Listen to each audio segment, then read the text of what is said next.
फिलहाल पुलिस दोनों के रिश्तों का सच जानने के लिए शिजान और तुनिशा के मोबाइल फोन की भी जांच कर रही है। पुलिस ने शिजान के मोबाइल फोन में मौजूद और उससे डिलीट किए गए तमाम चैट और दूसरे मटेरियल्स तो बरामद कर लिए हैं, लेकिन पुलिस अब तक तुनिशा का मोबाइल फोन अनलॉक नहीं कर पाई है। हालांकि पुलिस ने यह भी साफ किया है कि शिजान के मोबाइल फोन से रिट्रीव किए गए चैट में उसे अब तक कोई भी आपत्तिजनक बात नहीं मिली। असल में पुलिस तुनिशा की मौत से 15 मिनट पहले उसके और शिजान के बीच हुई बातचीत का सच जानने के साथ साथ उन वजहों को भी समझना चाहती है जिससे ये पता चल सके कि आखिर तुनिशा ने इतना बड़ा कदम क्यों उठा लिया। पुलिस को शिजान के मोबाइल फोन से शिजान और तुनिशा के बीच हुई बातचीत के कुछ ऑडियो क्लिप्स भी हाथ लगे हैं। इन क्लिप्स से तुनिशा के ब्रेकअप से दुखी होने और उसके एंजाइटी में होने का पता चलता है। पुलिस तुनिशा की एंजाइटी इशू पर उसके घर वालों और खासकर तुनिशा की मां से भी पूछताछ करना चाहती है। तुनिशा का मंगलवार को ही अंतिम संस्कार किया गया है। ऐसे में पुलिस को उसकी मां के थोड़ा सामान्य होने का इंतजार है।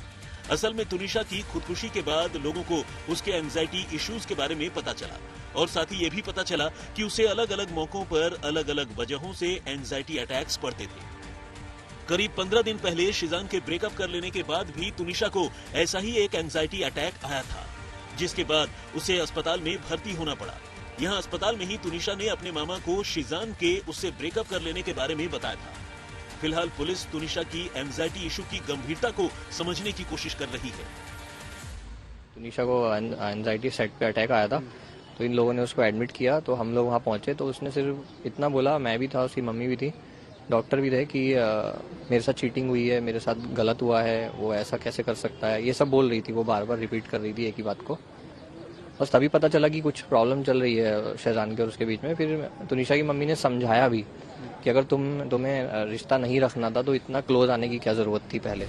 खास बात यह है कि पुलिस तुनिशा के घर वालों के साथ साथ इस मामले में शिजान के घर वालों से भी पूछताछ करने जा रही है। पुलिस ने शिजान की मां से पूछताछ करने और उनका बयान लेने का भी फैसला किया है।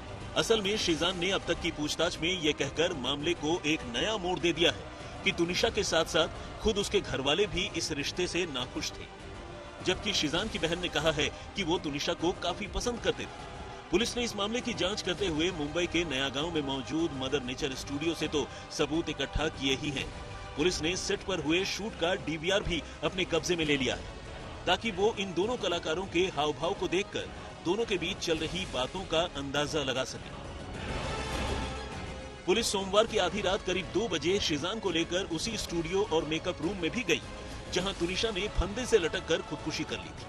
चूंकि शिजान तुनिशा को फंदे से नीचे उतारने वाले लोगों में से एक है और साथ ही इस मामले के शुरुआती चश्मदीदों में से भी एक, पुलिस शिजान को सीन ऑफ क्राइम में ले जाकर पूरे सीक्वेंस को समझना चाहती है। इस बीच 24 दिसंबर को तुनिशा के फंदे से लटक जाने के फौरन बाद उसे अस्पताल लाए जाने के वीडियो के साथ साथ उस F&B अस्पताल के डॉक्टर का बयान भी सामने आ गया है, जिन्होंने तुनिशा को पहली बार अटेंड किया था। अस्पताल के मालिक और डॉक्टर सुरेंद्र पाल ने बताया है कि जब तुनिशा को उनके अस्पताल में लाया गया तब तक उसकी जान जा चुकी थी। न तो तुनिशा की हृदय गति चल रही थी, न नब्ज चल रही थी और न ही सांस चल रही थी। ऐसे में उन्होंने पहले तुनिशा का ECG किया ताकि ये कंफर्म हो सके कि वाकई मरीज की जान जा चुकी है या फिर वो जिंदा है। लेकिन जब ECG की रिपोर्ट भी नेगेटिव आ गई तो उन्होंने तुनिशा के साथ अस्पताल पहुंचे उसके सहकर्मियों को तुनिशा की मौत के बारे में खबर दी। साथ ही अस्पताल की ओर से लोकल पुलिस को तुनिशा की मौत के बारे में बताया गया। उनके सेट के जो कलीग्स थे उनके वो लेकर आए थे उनको उठा करके। तो जब यहाँ लाया गया कैजुअल्टी डिपार्टमेंट में तो फिर हमने उनको एग्जामिन किया। एग्जामिनेशन में ऐसा था कि बॉडी में कोई हलचल नहीं थी, हार्ट बीट्स नहीं थे, रेस्पिरेशन नहीं था, पल्स नहीं थी और जो प्यूपिल्स होते जो पुतलियाँ रहती है वो फैल गई थी। तो ये सारे साइंस होते हैं कि किसी की बॉडी में जान नहीं है अभी, और उसको कंफर्मेशन करने के लिए ECG होता है। तो हमने ECG किया, ECG में फ्लैट लाइन था, तो इसका मतलब वो कंफर्मेशन हो जाता है कि डेथ हो चुकी है। तो फिर उसके बाद हमने उनके जो कलीग्स हैं उनको इन्फॉर्म किया कि उनकी डेथ हो चुकी है। डॉक्टर ने बताया कि अस्पताल लाए जाने पर तुनिशा के गले में उन्हें स्ट्रैंगुलेशन के निशान मिले थे, जो इस बात की तरफ इशारा करते थे कि तुनिशा की मौत गले में फंदा लगाए जाने की वजह से हुई है। डॉक्टर के मुताबिक तुनिशा के जिस्म में किसी और तरह के चोट के कोई निशान नहीं थे।